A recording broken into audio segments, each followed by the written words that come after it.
ধুবুৰীত পানী মেটেকাৰে ব্যৱহাৰিক সামগ্ৰী প্ৰস্তুতকৰণৰ ওপৰত পৰিৱেশ শিক্ষাৰ কৰ্মশালা।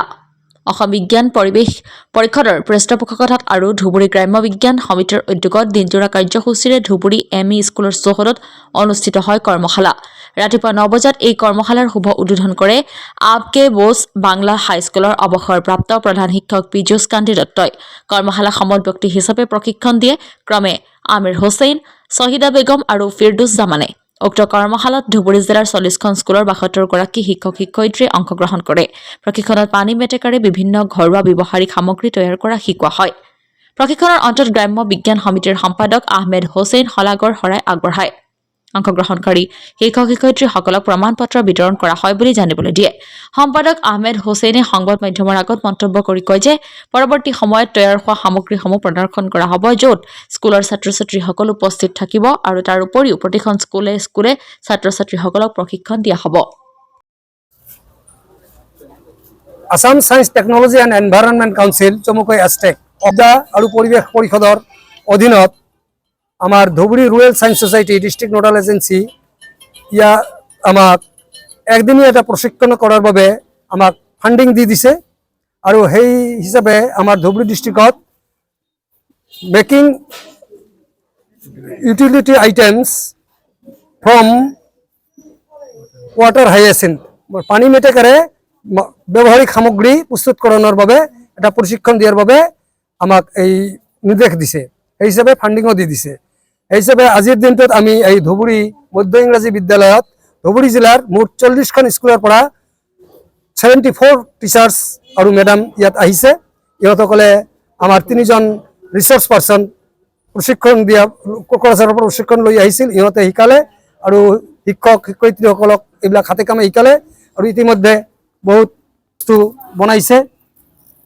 এইবিলাক ভাল ভাল বস্তু বনাইছে পানী মেটেকাৰে, শুকান পানী মেটেকাৰে। এইবিলাক আমি শিকালোঁ আৰু আমি আপকামিং মানে অহা ফেব্ৰুৱাৰী মাহত ইয়াৰ এটা এক্সিবিশ্যন পাতিম। এষ্টেকৰ নিৰ্দেশ মতে মানে এক্সিবিশ্যন পাতিম। ইয়াৰ উদ্দেশ্য হ'ল সলিড ৱেষ্ট মেনেজমেণ্ট। আমি যিবিলাক মাটিত মানে নন ডিগ্ৰেডেবল বস্তু ডিগ্ৰেডেবল বস্তু এইবিলাক ব্যৱহাৰ কৰিবলৈ নন ডিগ্ৰেডেবল অপচনশীল বস্তুবিলাক ত্যাগ কৰিব লাগে, পৰিত্যাগ কৰিব লাগে। পলিথিনৰ পৰিৱৰ্তে আমি পানী মেটেকাৰে তৈয়াৰী বিভিন্ন সামগ্ৰী ব্যৱহাৰ কৰিব পাৰোঁ। নিশ্চয় এইটো কাৰণ বহুত মহিলাই এনেকুৱা পানী মেটেকাৰে বিভিন্ন সামগ্ৰী প্ৰস্তুত কৰি বিভিন্ন ঠাইত বিক্ৰী কৰি আছে। গতিকে এইটো নিবনুৱা সমস্যা সমাধান কৰিব আৰু পৰিৱেশ প্ৰদূষণো ৰোধ কৰিব। আগৰে পৰা এষ্টেকৰ লগত কাম কৰি আছো বহু বছৰ ধৰি। এই বছৰ এইটো থিমৰ ওপৰত দিছে এষ্টেক। এদিনীয়া আজি কাৰ্যসূচী। ইয়াৰ পিছত স্কুলৰ ষ্টুডেণ্টবিলাকক লৈ মানে ছাত্ৰ-ছাত্ৰীক লৈ শিক্ষক-শিক্ষয়িত্ৰীসকলে আহিব। এটা একদিনীয়া এক্সিবিশ্যন হ'ব।